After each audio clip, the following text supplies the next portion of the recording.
to shed some light on what we need to begin to do to get solutions and stop this. Mr. Femi Falana joins us now. He's a senior advocate of Nigeria. Thank you for coming on this morning, sir. Thank you. Good morning. Well, this raises clearly a lot of concern to the entire country.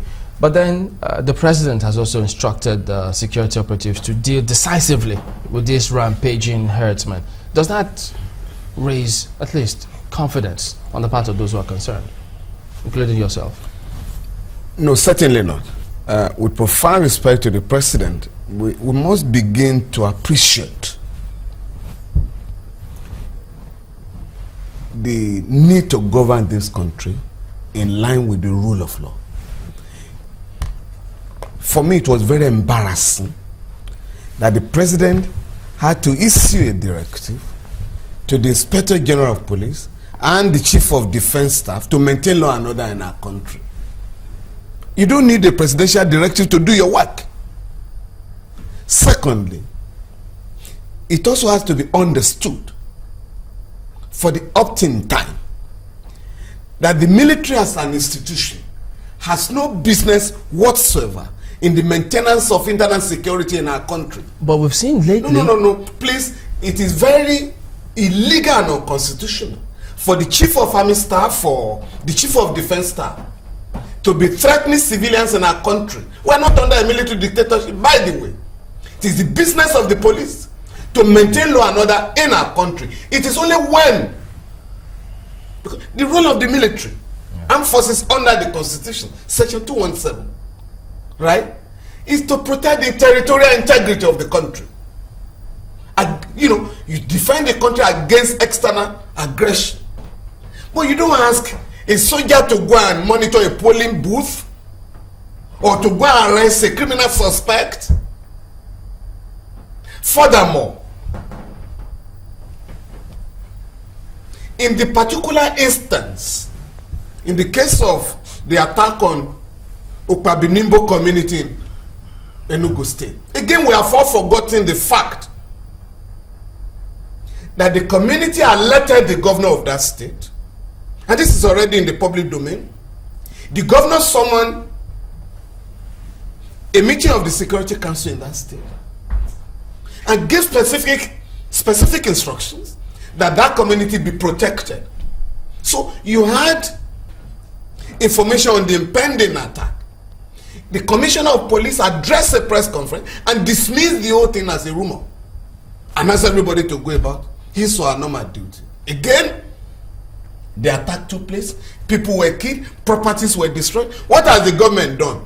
You have merely transferred the Commissioner of Police to another state. Should there be public inquiry into that? What do you need public inquiry for?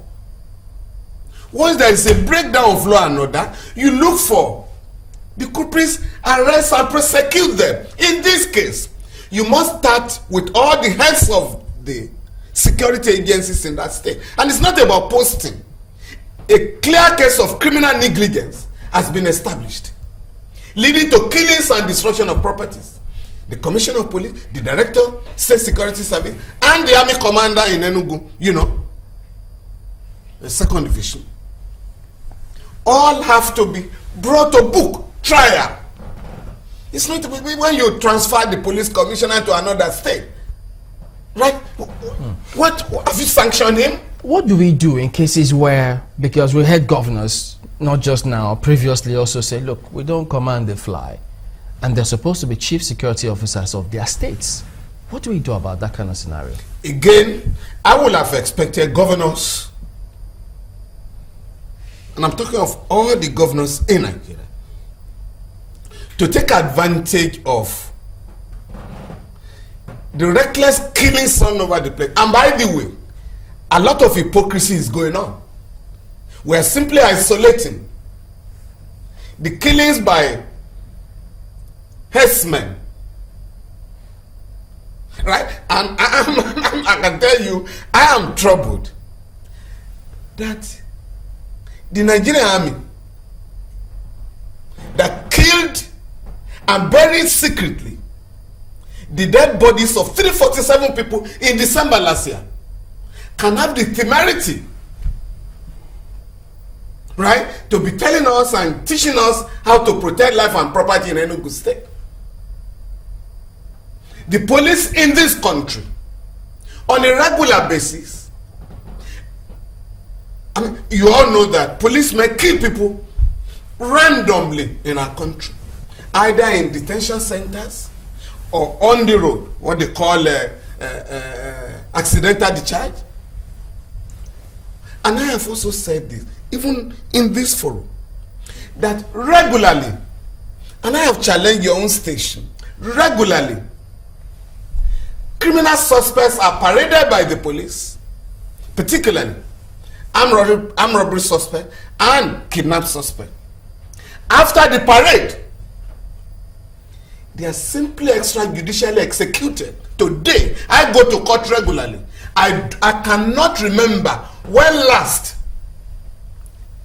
armed robbery suspects are being brought to court or being taken to prison. No. Does that still happen? Oh, because yes. We approached the Commissioner of Police in Lagos. He says, look, that does not happen. Please, can you ask him to give you the courts, to give you the venue of trial of any of the armed robbery suspects that they have paraded in the last 1 year or two? In 2014, 532 armed robbery suspects and kidnap suspects were paraded all over the country. And I wrote to the police authorities in Abuja, the Inspector General of Police, the former one. Please, can I know the courts where the trials are taking place in respect of all these criminal suspects you paraded? Because we recall after you brought the Benin example, or was it in Edo State, a young man that was paraded on television, and before they got there, he was already there. You know. So we asked the Commissioner of Police, and we were told that no longer happens. No, just please, when next, I mean, you can just go to any of the police stations. We'll do a follow-up on that. Please. But the point I'm making is that we need to respect the fundamental right to the life of every citizen in our country. And unless we begin to do that, we're not going to protect lives and properties. And this must be total. We cannot isolate one case. Mr. Falana, can we just go back a bit? You were talking about your expectations of the governors coming together. They have a peer review mechanism. To challenge the federal government over the centralization of policing in our country, because the federal government itself has violated the Constitution for convenience. What I mean is this: Section 214 of the Constitution provides that there shall be only one police force in our country. It is only that police force that shall bear arms.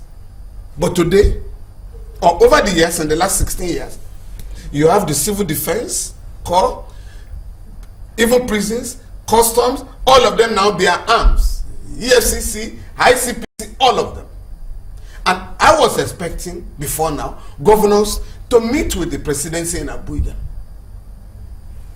There is no way you can police 170 million people with 350,000 police personnel, out of that figure, over 120,000 are guiding big men and women and their properties. But you must also remember, or I'm sure you're aware of the fact that even if you say the states should now begin to have their own police systems, that issue of proper delineation of duties and boundaries will now begin to arise. So the federal police will deal with federal offenses, the state police will deal with state offenses. There's no problem about that. I want to come back to this because any federal system all over the world. Mr. Falana, what I'm saying here, local government can have police, universities will have police. Let me quickly come in here. You say, because you raise a very important point, saying when all of this happened in these communities, whether it's in Agatu, whether it's in Enugu State and so many other places, or Zaria, we must at least see some form of prosecution.